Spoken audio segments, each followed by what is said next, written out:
conversation with God about what work he'd been able to accomplish, and God, sort of told him, "Hey, you haven't really been doing much of value down here, just so we're clear." And he said, "Actually, maybe that's true." And said, "Maybe I should stay until I have done something of value." And so he said, "I'm not going to leave," and went back to the village where he'd been working, and asked them for the first time, "Is there anything I can do to help? What do you guys need? How can I be of assistance?" And they said, "We have this whole dry season, and we aren't able to grow enough food to eat, and so we are starving for 3 months of the year every year, and it's really impacting our children. And if you could help us have enough food to eat, that would really be helpful." They said, "Okay, let me see if I can work on that for you." And so we proceeded to go around and talk to people and travel the country and talk to farmers and learn and see who was having success and what they were doing, and went back to his his little cabin or whatever and experiment and practice. And this is the story. I don't think it's that apocryphal. I think it's fairly true. And came up with a series of very simple practices that he shared with the people in the village that has been spreading by word of mouth from Morocco to Malaysia. I mean, it's across the planet now, but really, across Africa, across Asia, we're talking dozens of countries, millions of farmers, word of mouth, right? From language to language to language, that's the average effect is between a doubling and quadrupling of yield, right? Which is a big deal for people who are starving to death and not having enough money for anything. They're having enough extra crops to sell to have money, and in many cases, it's the women who are doing the work, and they're actually selling the crops, and they're having money, which is changing the whole gender dynamics in these places where you've got these seriously misogynist, communities. That it's really profound, really, really profound. An amazing story. SRI, System of Rice Intensification. So, just as a minor note, one of the things they're doing, which is not pertinent to anybody here, is that they're not flooding the rice. We have this idea that you flood rice, and the idea behind flooding rice is that rice is a functional anaerobe. It can live in a anaerobic environment when other plants can't. And so when you flood the paddy, then the weeds die, and you don't have to weed. But it stresses the rice out also, and negatively affects the yield. But the basic processes they're doing, the basic ones are, traditionally they would put 3 or 4 rice seedlings in we'll call it 3 rice seedlings in every 4 inches, ballpark, etc., like this. And the seedlings are going to be, traditionally they're 5 or 6 weeks old. What they're doing now is they're putting in 1 seedling every foot.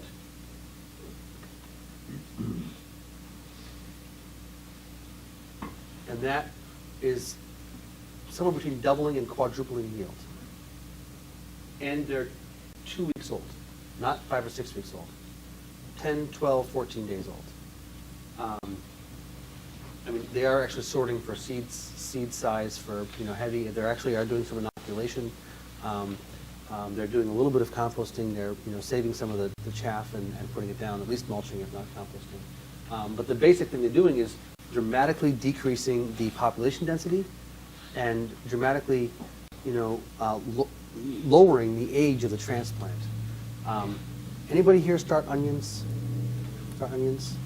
And you do 128 cells? How do you start them in? What kind of trays do you start them in? I don't. I put them in the big tubs, and I drew a line, and I sprinkle them in there, in a trough. Beautiful. That's the right thing to do. Yeah. I don't put them in trays. Right. You ever seen the 128 seed trays, right? They're called cell trays.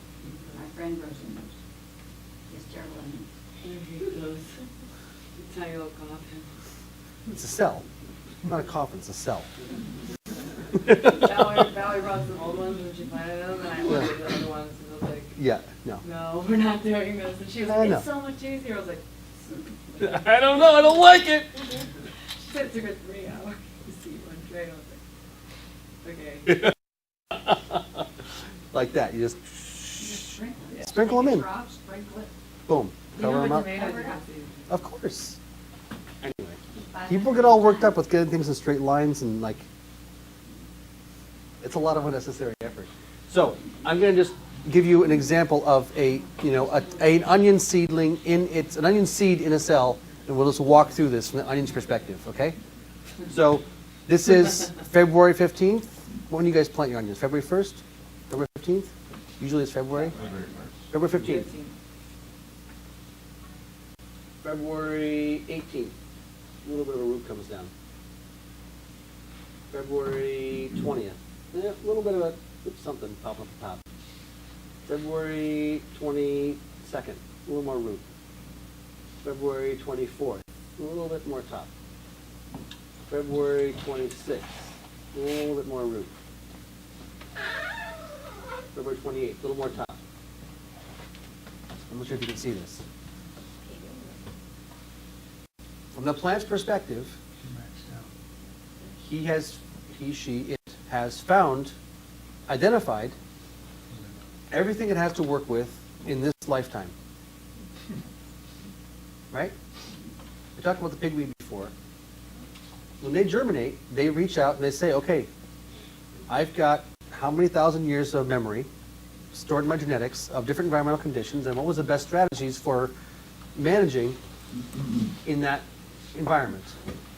And when you know you've got the potential to be a 1 pound onion, but you've got a cubic inch of soil to work with, you know you're not going to be a 1 pound onion this time, right?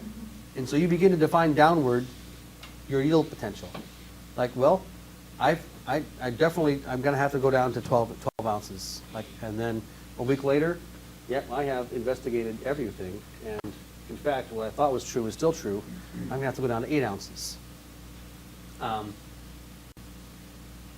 They didn't work on corn, as I understand it. And what is it, the third leaf stage, second leaf stage? Says The plant number of determines how many per ears plant it's going to make. Within 2 weeks of germination. And then by the fifth leaf stage, it determines how many rows are going to be on each ear. Yeah. Wow. And then by the Length of- 8th leaf stage, it determines how many kernels are going to be on each row. By the time the plant is this tall, it has decided what its yield is going to be. Based on its read of the environmental condition, it doesn't want to overextend, it doesn't want to wait too long. It wants to plan out ahead of time how it's going to build itself and use its energy and resources intelligently. This is how the system has evolved. So production on a plant is more culture than it is genetics. Nature and nurture. Yes. Nature and nurture. We are all worried about nature. Genetics, genetics, genetics, genetics, genetics, genetics, genetics. We don't talk about nurture. We don't talk about the environmental condition. Anybody raise children? How much control do you have over genetics? Once you've chosen your mate, not a hell of a lot. How much control do you have over nurture? Right? Ever see the difference between children nurtured well and not nurtured well? This is all, so common sense. It's such common sense we don't think about it. We don't understand that they're alive. We don't understand that the whole system is alive. We don't understand that there's cycles in life, that there's birth, there's childhood, there's puberty, there's adulthood, there's old age. We don't understand that these same patterns are the same patterns. And if you stick a baby in a crib and don't take it out until kindergarten, it's going to be a screwed up baby. There's books written about what happens when you they don't take, no, they don't die. They are just really, really, really screwed up. I know there was Psychologically- a study of children that weren't touched. Yeah. Like 80% and 50%. I know there's a book I heard about on NPR. I heard on Terry Gross, that was interviewing a lady who'd written a book about adopting a boy who had been born in the early 90s after the collapse of the Soviet Union in Russia, and the orphanages were understaffed and populated. And the kids were fed and had the diapers changed, but they were, once they had the diapers changed, they were put back in the crib. She got this guy out of the crib at age 7. And he was a deeply troubled child. He broke her arm when he got angry with her. If he wanted something in the store and she wouldn't give it to him, he'd drop his pants and take a crap right in the middle of the floor. Like, no social skills. She quit her job. She was a professional. She gave everything she could to this baby, and he was screwed up. Deeply, deeply screwed up. When you grow your seedlings in little cells, you screw them up. When you keep them in there too long, you screw them up a lot. So what they're doing with SRI is they're putting the seedlings in at 2 weeks old. They're giving the plants plenty of space. It's kind of like that tomato that germinates in the field, and, late, a lot later than you start your seedlings, and it stays small, and then it looks like it's small on top, but it's reaching its roots out and reaching its roots out. Oh, watch this, here I come. Bam, and takes off, right? That's what you want. And what happens here is these SRI rices, when they reach out and say, oh my God, look at all this space I've got, they build this massive root system, and then they stick up all these tillers. The average is like 85 to 100 tillers. They've had 350 tillers on a plant, right? I mean, the world record for the most rice produced on a hectare was an SRI plot. And now it's been converted to SCI, System of Crop Intensification. So they're doing it for eggplants, they're doing it for potatoes, they're doing it for cucumbers, they're doing it for carrots, they're doing it for all kinds of crops. I told you about the How to Grow World Record Tomatoes guy? 1 plant every 5 feet. 1 plant every 5 feet. That's kind of tight for tomatoes, but he's, going vertical with them and supporting them. We don't give our plants enough space, I think, is a foundational point. I made some reference to 7-foot-tall eggplants yesterday, and Dr. Rodney Hornbeck. Like, if you put your eggplants in with, 12-inch spacing or 18-inch spacing, they read the environment and say, okay, this is how big I can get. When you give them enough space, they go, ha, here I go, right? If you've never seen a pepper plant that was the size of a Christmas tree, you wouldn't have thought that pepper plants can get as big as Christmas trees, right? You wouldn't think it's possible because you've never seen it. You'll never see it until you give them enough space. Foundationally, if you start with poor quality seed, you start with this, you keep the stuff that germinates, after 2.5 weeks, and you don't give it good environmental conditions, it won't get that big. You need to actually start at the beginning and identify the ones that germinate most rapidly. If you want to start in a cell, fine, just transplant it up rapidly, right? If you're going to start them early. I like the blocks, the blocks, because you can germinate a bunch of seeds in the blocks. You know what the blocks are? These little blockers you can take, the soil blocks, and you get different sizes. So you can start them off in the 1-inch block, and then you pull out the ones that germinate first, and you put them into the 2-inch block, and then you can put them into the 4-inch block. And each time you block them up, you cull the small ones, the same way you would cull a flock. And you take your seedlings and you identify the biggest and best, and you give them more space, and you put them into more optimal environmental conditions. My understanding is that the effect is then a dramatic increase in yield per square foot. I go to farms where people have their kale plants, like 3 or 4 rows of kale in a bed. I'm like, 5 rows of kale in a bed? Like, these poor little kale plants, right? They got these leaves that are yay big. They're like I've got a 4-foot wide bed. I put 1 kale plant here, 1 kale plant here, 1 kale plant here, 1 kale plant there, 3-foot spacing, kitty corner on a 4-foot bed. You know how long it takes to pick a bunch of kale? Picked. Band it into the box. 4, 5 leaves in a bunch, right?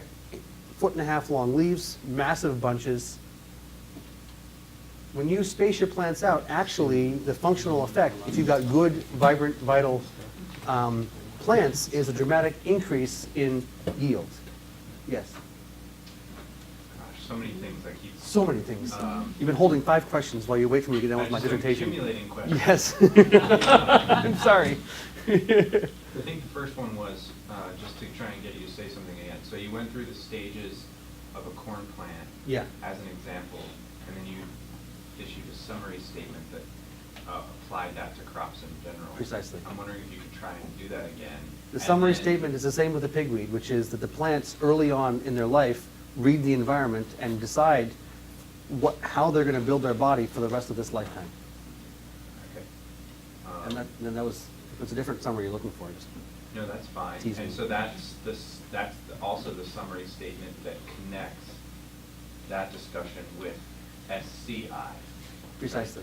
Okay. And early childhood development. We call it early childhood development in humans, right? It's a big deal in the city where the early childhood is rough, and they have identified that if you put energy into making sure that children have good nutrition, good psychic environments, etc., when they're really young, that has a powerful impact on the rest of their lives. You try to, have an intervention at age 12, at age 14, you lock them up, you put them in jail. You're talking about hundreds of thousands of dollars over the life of that person that the government has to spend to manage this deeply troubled individual. And you talk about it's a strict money thing. Yeah. You spend $5,000 before they turn 2, and you modulate their environment, and you have a dramatic effect on the rest of the life of that individual. In this case, it's a human, not a cucumber or a tomato, but the same exact principles apply. And then, Nutrition. what is your counter to the arguments presented by, say, the folks at Singing Frog Farm in Sebastopol, or Yes. John Jevons? John Jevons, more than Who Paul. are, Yeah. doing deep bed preparation, and planting very intensively, and then getting very vigorous, biomass and crop production, through the intensive spacing. And their claim, obviously, is that it's their deep bed preparation and rich biology that enables them to have that intensive contact. So I've given a couple of these courses in Sebastopol, right, and Elizabeth Kaiser from Singing Frog Farms. They don't do any soil disturbance. Right. John Jevons does a whole double digging thing. They don't do the close plantings that I'm aware of so Okay. much. They do 60 or 80 tons of compost per acre per year, which is what? Yeah, What? Literally. they bring it in. 60 tons of compost per acre, and they're like, we produce lots of crops. I'm like, yeah, 60 tons of compost per acre? Like, this is a model for agriculture for the planet. I'm like, 60 tons of compost per acre is not a model for agriculture for the planet.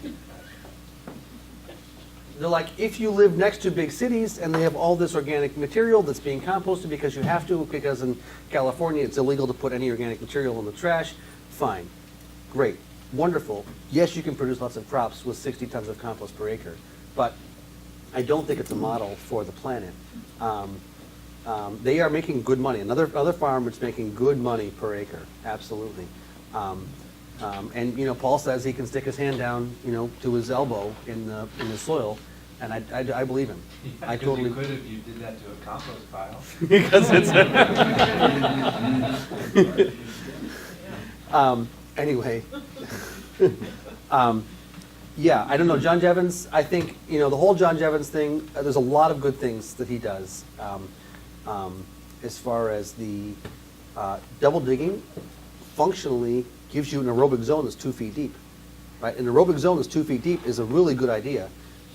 Instead of 2 inches or 4 inches like a lot of us have. He's mixing his minerals and his compost into the whole thing, so he's mineralizing and inoculating the whole thing. So that's great. He's actually getting a lot more functional capacity through that process. Again, digging up 2 feet of soil and turning it around by hand is not a model for agriculture for the planet. It may be a good model for smallholders.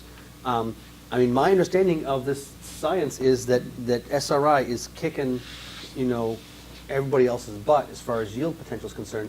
He's thinking, you're going to get 1 tiller per plant, and therefore we can do the spacing where there's 1 every 2 inches. But what SRI is telling us is actually you get 3 tillers per square inch if you've got 1 plant per square foot. Does kale tiller? It just gets more leaves. Kale doesn't tiller. Okay. Well, kale does actually set out branches, Uh-huh, interestingly. yeah. But no, it gets to be, 4 feet, 5 feet tall, And the and the leaves leaves are- are 1.5 feet long. And they're not like more leaves. No. They're gorgeous. Actually, I saw here in Iowa, there was this woman who had like a bed with like 4 kale plants. And she's like, I've had these for 5 years. Yeah. They're like trees. Seriously. Super. Kale's really interesting. What this whole thing with epigenetics is that, or there's a different word for it too. I can't remember what the word is, but when you begin to provide optimal environmental conditions, these plants do things that you've never seen them do before. Yeah. And then you let them go to seed, and you save that seed, and you plant it back into different environmental conditions. And we're talking about modulations that are ridiculously inspiring.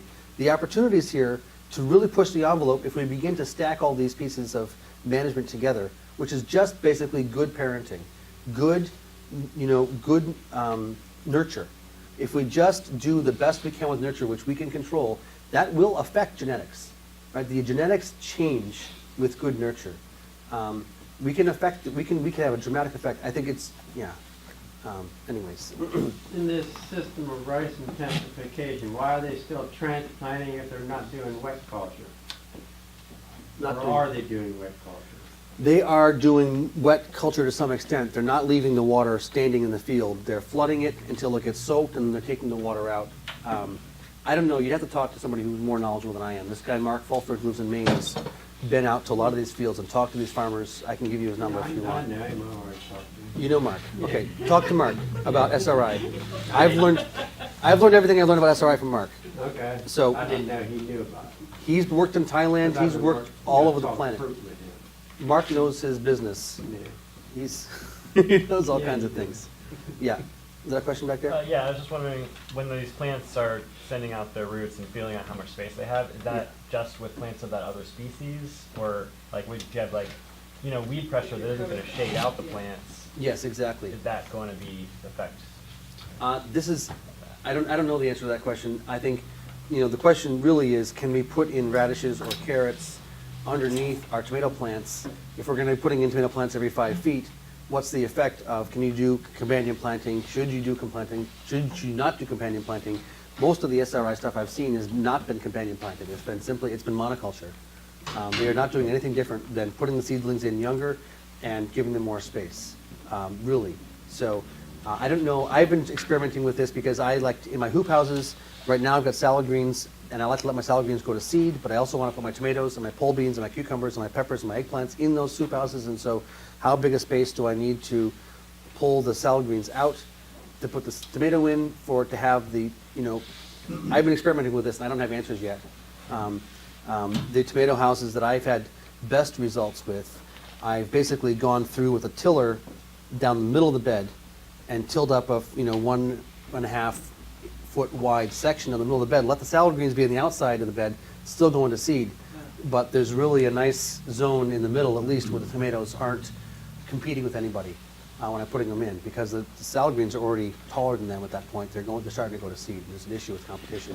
So I'm not sure of the answer. All the models I've seen have been not companion planted. But you could do understories of clover and things maybe later once they're established as a I don't know. I don't know the answer. Yeah, Yeah. good success with lettuces. Yeah. Firehead lettuces along the side of my tomatoes. Yeah. Plant at the same time, and by the tomatoes have some height. Yeah. You're done with the lettuces, Right, exactly. because you need to use the space. Putting them in at the same time is one thing. But- Putting them into something that's already been established for 2.5 months, that's probably overplanted anyways. But I don't have good luck with root crops, and I think it's the competition. Yeah, Carrots and things, beets. Take too long. don't do well. Well, there are different do well. fungal to bacterial balance. Yeah. I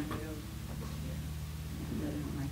What's exciting to me is that there's all these interesting Question. models and concepts that we can experiment with.